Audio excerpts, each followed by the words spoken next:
अर्जुन ने कहा, हे केशव, मैं प्रकृति और पुरुष, क्षेत्र और क्षेत्रज्ञ तथा ज्ञान और ज्ञेय को जानना चाहता हूँ। श्री भगवान ने कहा, हे कौन्तेय, यह शरीर क्षेत्र कहा जाता है और इसको जो जानता है उसे तत्वज्ञ जन क्षेत्रज्ञ कहते हैं। हे भारत, तुम समस्त क्षेत्रों में क्षेत्रज्ञ मुझे ही जानो। क्षेत्र और क्षेत्रज्ञ का जो ज्ञान है वही वास्तव में ज्ञान है, ऐसा मेरा मत है। इसलिए वह क्षेत्र जो है और जैसा है तथा जिन विकारों वाला है और जिस कारण से जो कार्य हुआ है, तथा वह क्षेत्रज्ञ भी जो है और जिस प्रभाव वाला है, वह संक्षेप में मुझसे सुनो। क्षेत्र क्षेत्रज्ञ के विषय में ऋषियों द्वारा विभिन्न और विविध छंदों में बहुत प्रकार से गाया गया है तथा सम्यक प्रकार से निश्चित किए हुए युक्ति युक्त ब्रह्मसूत्र के पदों द्वारा अर्थात ब्रह्म के सूचक शब्दों द्वारा भी वैसे ही कहा गया है।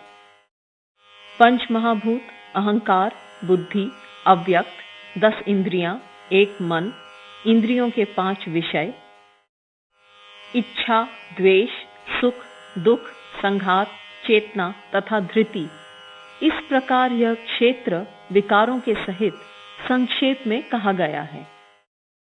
अमानित्व, अदंभित्व, अहिंसा, क्षमा, आर्जव, आचार्य की सेवा, शुद्धि, स्थिरता और आत्मसंयम, इंद्रियों के विषयों के प्रति वैराग्य, अहंकार का अभाव, जन्म, मृत्यु, वृद्धावस्था, व्याधि और दुख में दोष का दर्शन, आसक्ति तथा पुत्र पत्नी गृह आदि में अनभिष्वंग तादात्म्य का अभाव और इष्ट और अनिष्ट के प्रति समचित्तता, अनन्य योग के द्वारा मुझ में अव्यभिचारिणी भक्ति, एकांत स्थान में रहने का स्वभाव और असंस्कृत जनों के समुदाय में अरुचि, अध्यात्म ज्ञान में नित्यत्व अर्थात स्थिरता तथा तत्व ज्ञान के अर्थ रूप परमात्मा का दर्शन, यह सब तो ज्ञान कहा गया है और जो इससे विपरीत है वह अज्ञान है।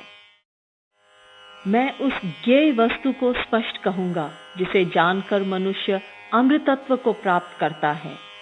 वह ज्ञेय है अनादि परम ब्रह्म, जो न सत और न असत ही कहा जा सकता है। वह सब ओर हाथ पैर वाला और सब ओर से नेत्र, सिर और मुख वाला तथा सब ओर से श्रोत्र वाला है। वह जगत में सबको व्याप्त करके स्थित है। वह समस्त इंद्रियों के गुणों के द्वारा प्रकाशित होने वाला, परंतु वस्तुतः समस्त इंद्रियों से रहित है। आसक्ति रहित तथा गुण रहित होते हुए भी सबको धारण पोषण करने वाला और गुणों का भोक्ता है। वह ब्रह्म भूत मात्र के अंतर्बाह्य स्थित है। वह चर है और अचर भी। सूक्ष्म होने से वह अविज्ञेय है। वह सुदूर और अत्यंत समीपस्थ भी है और वह अविभक्त है, तथापि वह भूतों में विभक्त के समान स्थित है। वह ज्ञेय ब्रह्म भूत मात्र का भर्ता, संहार करता और उत्पत्ति करता है। वह ब्रह्म ज्योतियों की भी ज्योति और अंधकार से परे कहा जाता है। वह ज्ञान, ज्ञेय और ज्ञान के द्वारा जानने योग्य है। वह सभी के हृदय में स्थित है। इस प्रकार मेरे द्वारा क्षेत्र, ज्ञान और ज्ञेय को संक्षेपतः कहा गया। इसे तत्व से जानकर मेरा भक्त मेरे स्वरूप को प्राप्त होता है। प्रकृति और पुरुष, इन दोनों को ही तुम अनादि जानो और तुम यह भी जानो कि सभी विकार और गुण प्रकृति से ही उत्पन्न हुए हैं। कार्य और कारण के उत्पन्न करने में हेतु प्रकृति कही जाती है और पुरुष सुख दुख के भोक्तृत्व में हेतु कहा जाता है। प्रकृति में स्थित पुरुष प्रकृति से उत्पन्न गुणों को भोगता है। इन गुणों का संग ही इस पुरुष के शुभ और अशुभ योनियों में जन्म लेने का कारण है। परम पुरुष ही इस देह में उपद्रष्टा, अनुमंता, भर्ता, भोक्ता, महेश्वर और परमात्मा कहा जाता है। इस प्रकार पुरुष और गुणों के सहित प्रकृति को जो मनुष्य जानता है, वह सब प्रकार से रहता हुआ, व्यवहार करता हुआ भी पुनः नहीं जन्मता है। कोई पुरुष ध्यान के अभ्यास से आत्मा को आत्मा में आत्मा के द्वारा देखते हैं, अन्य लोग सांख्य योग के द्वारा, तथा कोई साधक कर्म योग से आत्मा को देखते हैं।